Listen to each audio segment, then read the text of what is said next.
Aujourd'hui, nous allons étudier les écosystèmes. Ils peuvent être très variés. La montagne, présence de l'eau, il peut faire froid, comme dans les montagnes. Et puis, il peut y avoir un sol qui peut être sableux, plus rocailleux. Les écosystèmes peuvent être aussi marins, sous l'eau. On peut avoir des rochers ici en France et en altitude. Eh bien, on a de grandes montagnes. Et puis on peut se poser la question de savoir pourquoi au sommet de ces montagnes, finalement il n'y a que des pelouses ou des petites plantes qui vont être plutôt rases.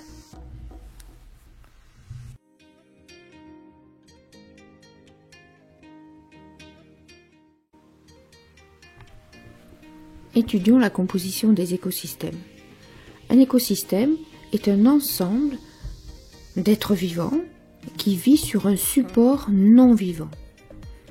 Alors, l'ensemble des êtres vivants s'appelle la biocénose. On y retrouve bien sûr les animaux, que ce soit des prédateurs, des herbivores, des animaux de grande taille ou des animaux de plus petite taille, comme une petite chenille, une grenouille ou une souris. Et également des végétaux. Oui, mais oui, on t'a vu, le lapin, on t'oublie pas. Donc les végétaux, que ce soit des arbustes, des arbres, de la pelouse, des fleurs, tout ce qui est végétal.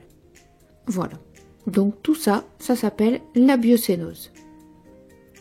Et puis, il y a le monde non vivant, avec une première partie qu'on appellera l'atmosphère, avec tous les phénomènes climatiques, la pluie, le soleil.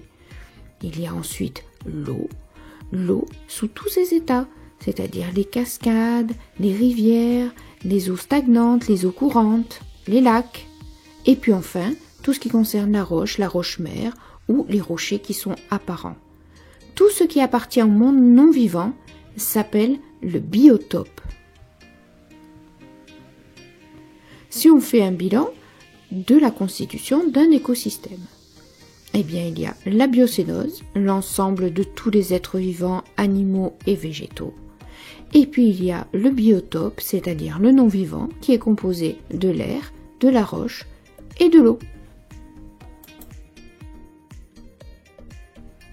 Entre tous ces éléments, il existe de nombreuses interactions. On va essayer de donner quelques exemples. Voilà, ça c'est tous les êtres vivants qui peuvent être présents sur un écosystème. Eh bien, le soleil va interagir avec les plantes pour permettre la photosynthèse. Ensuite, la température va agir sur le comportement des animaux, qui vont se mettre à hiberner ou alors à migrer vers des pays plus chauds. Ensuite, les êtres vivants vont interagir entre eux, ne serait-ce que pour les relations alimentaires. Le lion va manger la gazelle. Il existe aussi d'autres interactions, telles que le soleil qui agit sur les arbres, mais ces arbres, eh bien, s'ils sont plantés trop serrés, ils vont se concurrencer.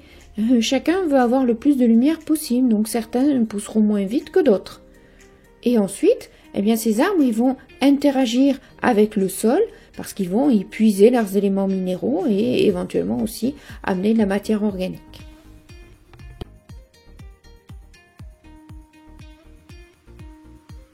Maintenant, on va s'intéresser à la taille des écosystèmes.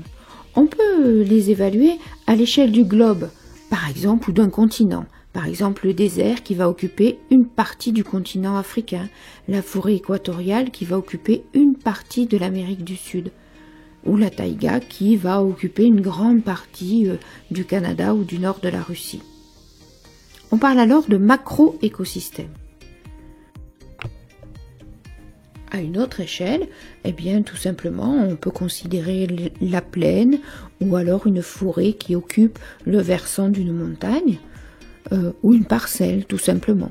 Donc là, on sera dans une taille intermédiaire d'écosystème.